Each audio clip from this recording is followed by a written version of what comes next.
مرحبا بكم معايا مره اخرى في فيديو جديد. نتمنى ان شاء الله يلقاكم في احسن الاحوال وبصحه جيده، سواء الاخوان والاخوات اللي كيعرفوا القناه ديالي او اللي غادي يتعرفوا عليها من بعد ان شاء الله من خلال هذا الفيديو او غيره.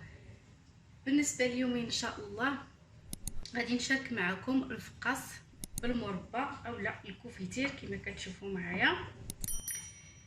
غادي ندوز معكم المقادير اللي غادي نحتاجو لتحضير هذا الفقاص. بالنسبه للمكونات اللي غادي نحتاج، اول حاجه هنايا عندي 500 غرام ديال الدقيق ديال الحلويات. عندي هنايا غادي نحتاج 4 بيضات.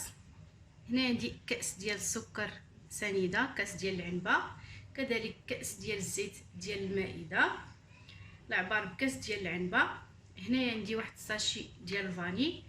هنا عندي قبيصه ديال الملح، وعندي هنايا واحد الساشيه ديال خماره ديال الحلوى حجم 8 غرام اولا 7 غرام اللي متوفر عندكم. بالنسبه هنايا للحشو ديال الفقاص فغادي نحتاج الكوفيتير ديال المربى اولا ديال الليمون، اي كوفيتير كيتواجد عندكم. وهنايا عندي كما كتشوفوا اللوز اللي هرمشتو على هذا الشكل هذا، راه محمر واحد شويه وطحنته بالهاشوار على هذا الشكل هذا، كيعطينا واحد القرميشه زوينه في الفقاص. هادو هما المكونات اللي غادي نحتاج، فغادي نبدا التحضير ديال الفقاص معكم. بسم الله على بركه الله. غادي نبداو. غادي ندير هنا ديك القبيصه ديال الملح. هنا ممكن تستعملوا كما كتشوفوا معايا الخلاط الكهربائي، ممكن تخدموا باليد ديالكم. انا هنا باش تختصروا يعني الوقت تخلط ليا العناصر بسرعه وداك السكر يذوب، فضلت انني نستعمل الخلاط الكهربائي. كما قلت لكم ممكن تستعملوا فقط خلاط اليدوي ولا غير باليد ديالكم تتنسجم معكم ديك العناصر كلها. هي هنا غادي نضيف الفاني، وغادي نضيف دوك 4 ديال البيضات. انا هنا غادي نكمل هذا البيض ونرجع معكم. هنا بعد ما ضفت دوك 4 ديال البيضات غادي ناخذ هاد العناصر كلها هي نخلطها مزيان في الخلاط الكهربائي ونرجعوا مع بعض. هنا بعد ما خلطت الخليط مزيان جبت هاد القصعه هادي اللي غادي نعجن فيها او غنلم فيها الخليط. نتوما كما كتشوفوا معايا على هذا الشكل. بعد ما فرغت الخليط كله هنايا غادي نجيب الدقيق. بالنسبه للدقيق نص كيلو اولا 500 غرام ديال الدقيق الخاص بالحلويات. انا هنايا غادي نبدا نضيف الدقيق، ممكن تغربلوه من قبل، انا فضلت نغربلو دابا. نتوما كما كتشوفوا معايا باش ما كيعاودش يتكور ليا مره اخرى. غادي نبقى نضيف الدقيق تدريجيا وانا كنخلط على هذا الشكل هذا. بسم الله. تتلم معايا العجينه. بالنسبه للعجين ما يكونش قاصح، ضروري يبقى رطب واحد شويه، يعني العجينه ديالو كتجي مرخوفه كتجيش قاصحه. نتوما كنلم هكا غير بالاطراف ديال الاصابع. كما كتعرفوا العجينه ديال الفقاص راه ما كتدلكش، بقى غير هكا كنجمع بالاصابع ديالي حتى كنحصل على القوام اللي انا بغيت.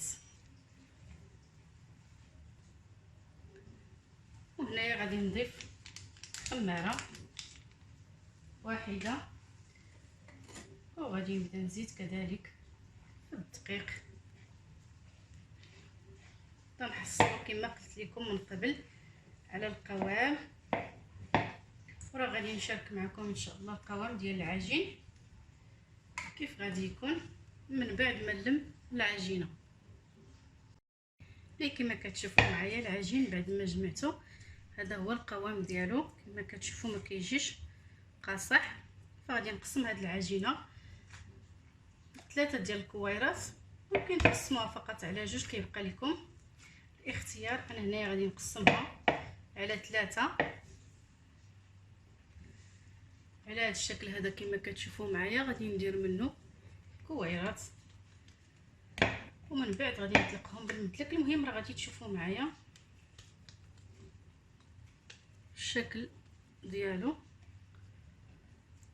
كذلك بالنسبه للكره الثالثه. هنا بعد ما قسمتهم 3 كريات متساويه ديال الحجم، غادي ناخذ وحده بوحده وغادي نطلقها بالمدلك. تابعوا معايا الخطوات من الاول حتى الاخير باش تشوفوا معايا الطريقه ديالو. هنا غادي ناخذ اول كره كما شفتوا، غادي ندير فقط القليل من الدقيق، حاولوا ما تكثروش هكا غير باش ما تلصقش لينا العجين على السطح ديال العمل. وغادي نبدا نطلقها بالمدلك. بالنسبه للسمك ديالها ما ترقوش بزاف وعاود ما تخليوش غليظ بحال الشكل ديال البيتزا. انا هنايا غادي نطلقو وغادي تشوفوا معايا الشكل ديالو. هنا وحنا كنطلقو كنحاولوا نقادو الجوانب باش هكا يجينا مقاد.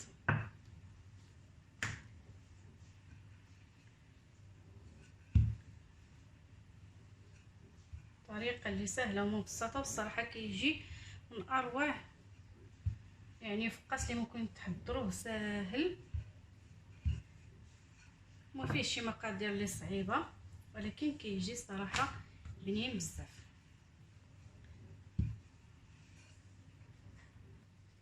هنا بعد ما طلقت العجين كما كتشوفوا معايا السمك ديالو، هنايا غادي نجيب هذاك اللوز، وهنايا عندي الكوفيتير كما كتشوفوا. حاولوا ديروا هذا اللي تيكون شويه فيه هكا طريفات.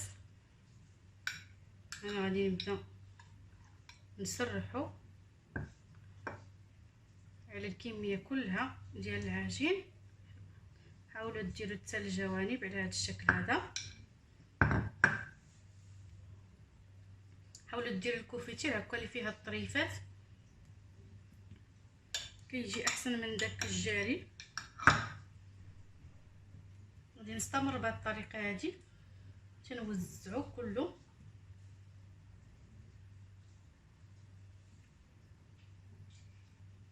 هنا بعد ما درت الكوفيتير غادي ناخذ داك اللوز مهرمش. الا ما متوفرش ممكن تعوضوه بالكاوكاو، ممكن تعوضوه كذلك بالكوك، ممكن تكتفيو فقط بالكوفيتير.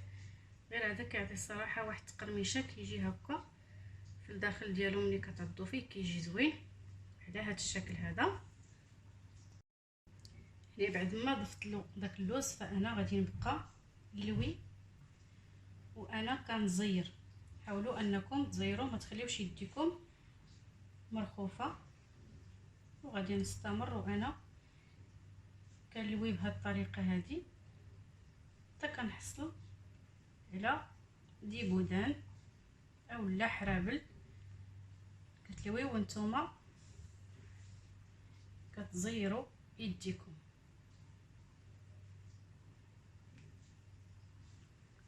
ثم على هذا الشكل هذا، وهاد الجهه هذه كنديروا ليها هكذا كتجي هي من التحت.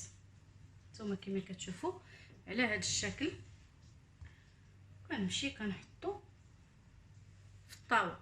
غادي نستمر بهذه الطريقه هذه حتى نكمل الكريات الاخرين اللي بقاو معايا ونرجع معكم.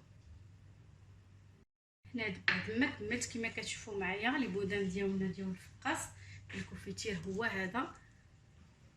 هنايا خديت صفار ديال البيضه وضعت معها قليل من القهوه السريعه ديال الذوبان، وغادي نقوم بالطلاء ديالو على هذا الشكل. ممكن ديروا البيض مع الكاكاو اولا مع كابوتشينو حتى هو تيجي، اولا غير الصفار ديال البيض بوحدو بالنسبه اللي ما كيبغيش النسمه ديال القهوه، اولا ممكن كذلك ديروا معاه الفاني. انا هنايا غادي ندهنهم مزيان ونرجع معكم باش نقول لكم الطريقه ديال الطياب ديالو في الفرن.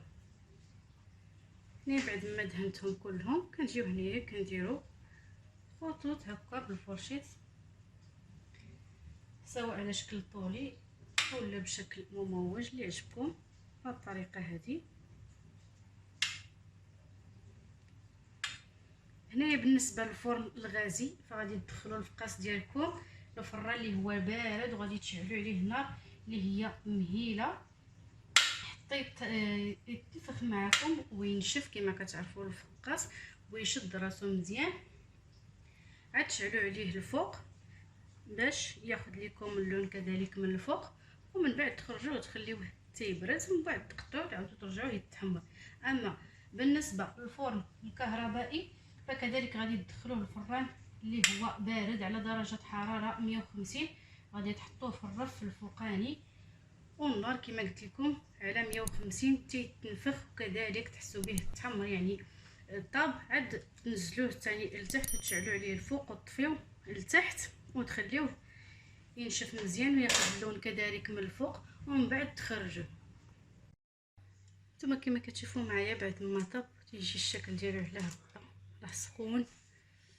نتوما كما كتشوفوا معايا غادي نغطيهم ونخليه تيبرد تماما، عاد ندوز نقطعو معكم.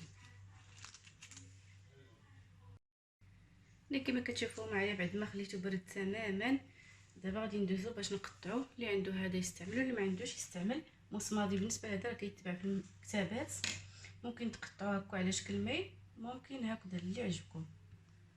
انا هنا غادي نقطعو على هذا الشكل هذا.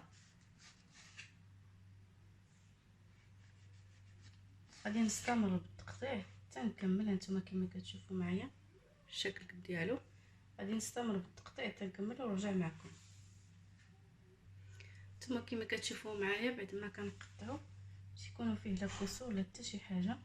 انا هنايا غادي نصفو في الطاوه ونكمل كميه اخرى اللي بقات عندي ونتلاقى معكم.